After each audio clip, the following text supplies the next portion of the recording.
Hello friends, मैं रामपाल जातम पेशे से चार्टर्ड अकाउंटेंट हूँ और आज आपके सामने एक बेहद इंटरेस्टिंग टॉपिक लेके आया हूँ, कंपनी। साधारण बोलचाल में कंपनी का मतलब लोग अलग अलग तरीके से अलग अलग तरह पे समझते हैं। तो कंपनी को समझने के लिए हमको दो लेवल पे समझना पड़ेगा, एक टेक्निकल मीनिंग पे और एक लिटरल मीनिंग पे। तो लिटरल मीनिंग समझने से पहले हमको कंपनी का हिस्टोरिकल मीनिंग भी समझना पड़ेगा। तो इसकी कंपनी का हिस्टोरिकल मीनिंग बड़ा ही इंटरेस्टिंग है। ये एक लैटिन शब्द और फ्रेंच वाले शब्द से मिलके बना हुआ है। फ्रेंच में एक शब्द है कंपेगाइन। कंपेगाइन करके एक शब्द है, इसका मतलब होता है साथ में। और एक लैटिन का शब्द है कंपेनियो। कंपेनियो का मतलब होता है खाना खाने से। तो साथ में खाना खाने के टाइम पे पहले लोग बातें करते थे अपने बिजनेस रिलेटेड, तो वहाँ से कंपनी शब्द की ईजाद हुई।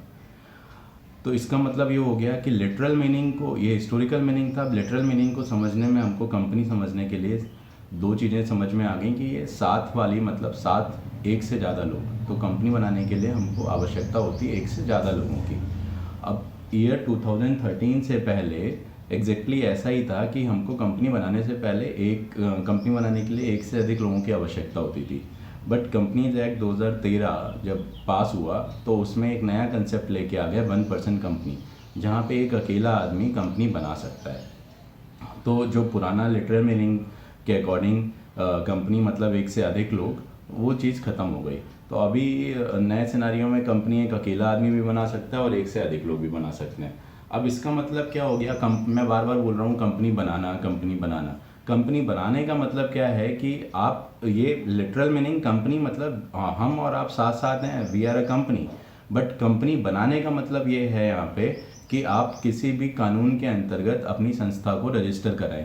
तो जब आप एज अ कंपनी अपनी संस्था को रजिस्टर कराना चाहते हैं तो आपको भारत के अंदर कंपनीज एक्ट के अंतर्गत अपनी संस्था को रजिस्टर कराना होता है। कंपनी एक्ट के अंतर्गत दो तरीके के रजिस्ट्रेशन पॉसिबल है, प्राइवेट लिमिटेड कंपनी या पब्लिक लिमिटेड कंपनी, और इनको एक्ट ने फर्दर डिवाइडेड किया हुआ है। इसके अलावा एक और कैटेगरी है अनलिमिटेड कंपनी, तो वो हमारा कंसर्न है नहीं। तो हम प्राइवेट लिमिटेड कंपनी और पब्लिक लिमिटेड कंपनी दो चीज़ों के बारे में समझेंगे। तो वो प्राइवेट लिमिटेड कंपनी हो गई। इसके अलावा एक प्रोड्यूसर कंपनी का कंसेप्ट आपने सुना मेरे से वीडियो फर्स्ट वाले वीडियो में। तो वो जो प्रोड्यूसर कंपनी है वो भी एक category of private limited company है। इसके अलावा आप भारत के अंदर एनजीओ की अगर बात करेंगे तो एनजीओ एनपीओज भारत में तीन तरीके से बनाए जा सकते हैं, या तो आप ट्रस्ट बना सकते हो, या सोसाइटी बना सकते हो, या सेक्शन 8 कंपनी बना सकते हो। तो जो सेक्शन 8 कंपनी है वो भी एक category of private limited company है, राइट। फिर ये प्राइवेट लिमिटेड कंपनी के अलावा दूसरी कैटेगरी हमने आपको बताई public limited company. Public limited company बनाने में मिनिमम 7 लोगों की आवश्यकता होती है। तो पब्लिक लिमिटेड कंपनी की फर्दर कैटेगरी है एक और निधि कंपनी, जिसमें फाइनेंस रिलेटेड काम होते हैं, जो एक कैटेगरी ऑफ एनबीएफसी है। सन 2002 में इसको रिजर्व बैंक ऑफ इंडिया ने एग्जेम्प्ट किया हुआ था, तो एक वो कंपनी हो गई। इसके अलावा public limited company normal segment में भी बनाई जा सकती है, जो कि डेडिकेटेड फाइनेंस वाली कंपनी नहीं है, मतलब डेडिकेटेड निधि कंपनी नहीं है, तो नॉर्मल पब्लिक लिमिटेड कंपनी हो गई। तो ये हम लोगों ने कैटेगरीज ऑफ कंपनीज समझ ली। सॉरी। अब हम समझते हैं कंपनी का कॉन्स्टिट्यूशन क्या होता है। तो कंपनी का फेडरल कॉन्स्टिट्यूशन होता है। फेडरल कॉन्स्टिट्यूशन का मतलब यहाँ पे एक से अधिक पर्सनालिटीज़ होती हैं। अब चूंकि पहले मैंने आपसे बताया कि कंपनी एक अकेला आदमी भी बना सकता है, बट अकेला आदमी ही मल्टीपल कैटेगरी में काम कर सकता है। फॉर एग्जांपल, एक आदमी किसी का भाई भी हो सकता है और किसी का फादर भी हो सकता है। आदमी एक है लेकिन रिस्पॉन्सिबिलिटीज़ दो हैं।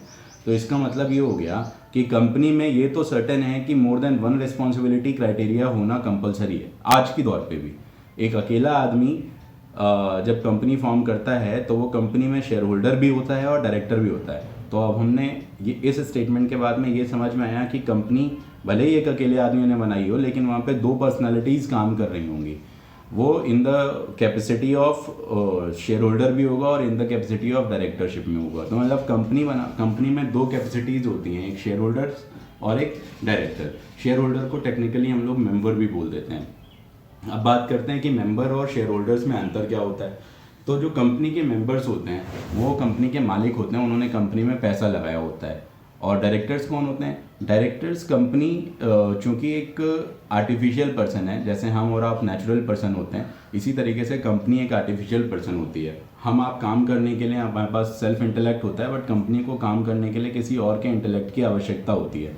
तो वो जिस इंटेलेक्ट की आवश्यकता होती है, जिस समझदारी की आवश्यकता होती है, उसको हम लोग डायरेक्टर्स बोलते हैं। तो कंपनी के डायरेक्टर कंपनी की डे टू डे फंक्शनिंग के लिए काम करते हैं। डायरेक्टर को ये बात अलग की है, डायरेक्टर को अपॉइंट शेयर होल्डर्स ही करते हैं, बट वो शेयर होल्डर्स डायरेक्टर का काम नहीं कर सकते। इसका मतलब शेयर होल्डर मालिक जरूर हैं, बट वो डायरेक्ट कंपनी को ऑपरेट नहीं कर सकते। कंपनी को ऑपरेट करने के लिए उनको डायरेक्टर्स अपॉइंट करना होगा। वो अपने आप को भी अपॉइंट करवा सकते हैं। प्राइवेट लिमिटेड कंपनी में यूजुअली ऐसा ही होता है कि जो आदमी शेयर होल्डर होता है वही डायरेक्टर ही होता है।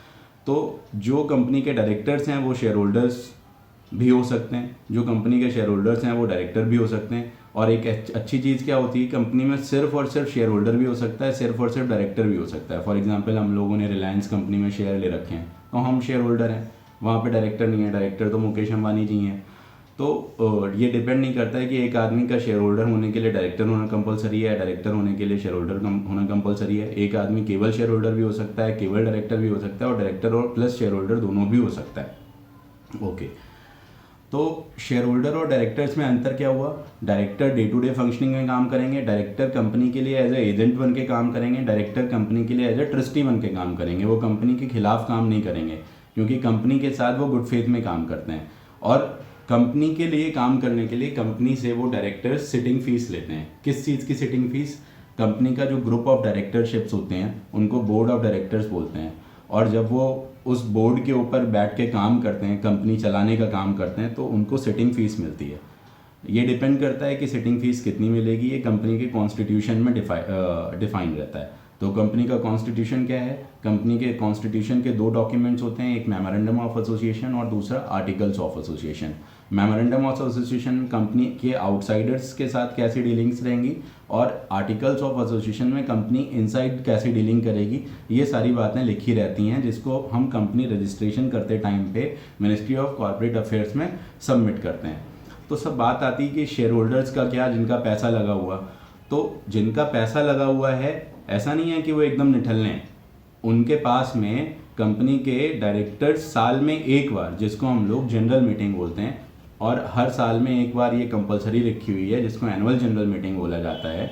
तो इस एनुअल जनरल मीटिंग में कंपनी के डायरेक्टर्स कंपनी के शेयर होल्डर्स को बताते हैं कि सर, मैंने आपकी कंपनी में ये काम किए हैं, और आपकी कंपनी ने इस साल में इतना मुनाफा कमाया, इस साल में इतना नुकसान कमाया, इस साल में कंपनी ने ये काम किया, और कंपनी इस तरीके से आगे चल के काम करना चाहती है। अब बात आती है प्रॉफिट डिस्ट्रीब्यूशन की। मान लेते हैं कि कंपनी ने 1000 करोड़ का मुनाफा कमाया, तो ये शेयर होल्डर बोलते हैं कि साहब, मैं 600 करोड़ रुपए डिस्ट्रीब्यूट करने का एक प्रपोजल रखता हूँ। तो शेयर होल्डर बोलते हैं कि नहीं नहीं, 600 नहीं, हमको 700 चाहिए। तो ऐसा नहीं बोल सकते हैं, बट हाँ, शेयर होल्डर्स के पास ये अधिकार है कि वो 600 का 500 कर सकते हैं। इसका मतलब डायरेक्टर्स की पावर्स को रेस्ट्रिक्ट कर सकते हैं, बट डायरेक्टर्स की पावर्स के बियॉन्ड जाने का कोई अधिकार नहीं है।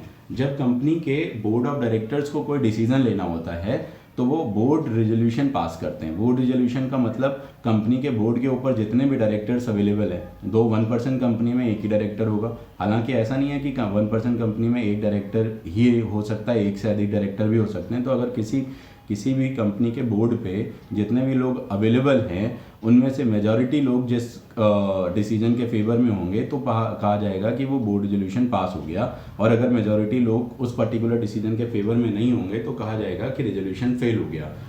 अब क्या सारे के सारे डिसीजंस कंपनी के बोर्ड ऑफ डायरेक्टर्स के पास में रख दिए जाएं, तो क्या ये शेयर होल्डर्स मालिक होने की वजह से उनके साथ जाती नहीं हो जाएगी? बिल्कुल हो जाएगी। तो इसलिए लॉ ने क्या किया है कि जो स्पेशल नेचर के डिसीजंस हैं, जिनके लिए ये कहा जाता है कि नहीं, यहाँ पे शेयर होल्डर का इंटरेस्ट थोड़ा सा रिस्क में जा रहा है, तो वहाँ पे डिसीजंस पास ऑन कर दिए जाते हैं शेयर होल्डर्स के लिए, और उनको जनरल मीटिंग में ही लिया जा सकता है। तो वहाँ पे प्रपोजल्स बोर्ड ऑफ डायरेक्टर्स करते हैं, बट फाइनलाइजेशन शेयर होल्डर्स करते हैं। तो अब आप बोलोगे कि सर, शेयर होल्डर्स की तो मीटिंग एक ही होती है, एनुअल जनरल मीटिंग। तो 2 एनुअल जनरल मीटिंग के बीच में अगर कभी आवश्यकता है, तो बोर्ड ऑफ डायरेक्टर्स बुला सकते हैं, उसको एक्स्ट्रा ऑर्डिनरी जनरल मीटिंग बोला जाता है। तो वो शेयर होल्डर्स की मीटिंग को बुलाया जा सकता है जब भी कभी आपको स्पेशल नेचर ऑफ डिसीजंस लेने पड़ते हैं। तो जो शेयर होल्डर्स के डिसीजन होते हैं, क्योंकि शेयर होल्डर्स की मात्रा ज़्यादा भी हो सकती है, तो जो शेयर होल्डर्स के डिसीजन होते हैं वो डिसीजंस बेसिकली 3 रेजोल्यूशंस के थ्रू पास होते हैं। पहला ऑर्डिनरी रेजोल्यूशन, उसमें कहा जाता है कि आपके पास मोर देन 50% लोगों की कंसेंट होगी तो पास हो जाएगा। अगर मोर देन 50% लोगों की कंसेंट नहीं है, 50% या उससे कम लोगों की कंसेंट है, तो वो नहीं पास होगा। दूसरा स्पेशल रेजोल्यूशन, जहाँ पे कहा जाता है एटलीस्ट 75% लोगों की कंसेंट होनी चाहिए तभी पास होगा। मतलब अगर 75% या उससे अधिक लोगों ने इस चीज़ के लिए हाँ बोल दिया है तब तो पास हो गया, अदरवाइज पास नहीं हुआ। तीसरा होता है यूनानिमस रेजोल्यूशन, जहाँ पे 100% लोगों की कंसेंट चाहिए होती है किसी भी रेजोल्यूशन को पास होने के लिए। अच्छा, एनुअल जनरल मीटिंग में बेसिकली क्या क्या काम होता है? एनुअल जनरल मीटिंग में 4 मेजर काम होते हैं जो हर एक एनुअल जनरल मीटिंग में होते हैं। अगर कोई डायरेक्टर रिटायर हो रहा है तो उसकी जगह पे नया डायरेक्टर को अपॉइंट करने का काम शेयर होल्डर्स का होता है। कंपनी ने साल भर में जो अकाउंटिंग अपनी कंप्लीट की, जो भी उन अकाउंट्स को एक्सेप्ट करने का काम शेयर होल्डर्स का होता है। डायरेक्टर्स ने डिविडेंड दो प्रपोज किया है कि हम इतना डिस्ट्रीब्यूट करेंगे, प्रॉफिट डिस्ट्रीब्यूशन का काम, तो प्रॉफिट डिस्ट्रीब्यूशन पे मोहर लगाने का काम शेयर होल्डर्स का होता है। और लास्ट काम होता है ऑडिटर को अपॉइंट करने का, कि कंपनी के ऑडिटर्स कंटिन्यू करेंगे या नए ऑडिटर्स की अपॉइंटमेंट होगी। तो ये काम जो है कि एनुअल जनरल मीटिंग के कंपलसरी काम है। इसके अलावा नॉर्मल काम अलग से हो सकते हैं एनुअल जनरल मीटिंग में। तो कंपनी, हम लोगों ने कंपनी का बेसिकली मतलब समझ लिया। अब इस वीडियो के ख़त्म होते होते मैं आपको एक चीज़ ये बताना चाहूँगा कि कंपनी में ऐसा बिल्कुल भी नहीं है कि जिस आदमी के पास बहुत ढेर सारे शेयर्स हैं वही कंपनी का मालिक है, या कंपनी के बोर्ड के ऊपर आपको अपने घर के परिवार के सारे लोग बिठाने चाहिए तभी आप कंपनी कंट्रोल कर पाओगे। तो ये एक बहुत ही टेक्निकल एस्पेक्ट है कि कंपनी आपको कैसे कंट्रोल करनी है। आपके पास इवन एक सिंगल शेयर होगा ना कंपनी में, तब भी आप कंपनी कंट्रोल कर सकते हो। उसके लिए एंट्रेंचमेंट जैसे प्रोविजंस कंपनीज एक्ट 2013 के अंदर रजिस्टर्ड हैं। तो वो अगर आपको मेरे से डिटेल पूछनी है तो आप मेरे से पर्सनली बात कर सकते हैं। नहीं तो आगे जैसे जैसे हम वीडियोस बनाते चलेंगे वैसे वैसे आपको कंपनी के बारे में बहुत अच्छी समझदारी होती चली जाएगी। आशा करता हूँ कि इस वीडियो से आप कंपनी को अच्छे तरीके से समझ पाए होंगे।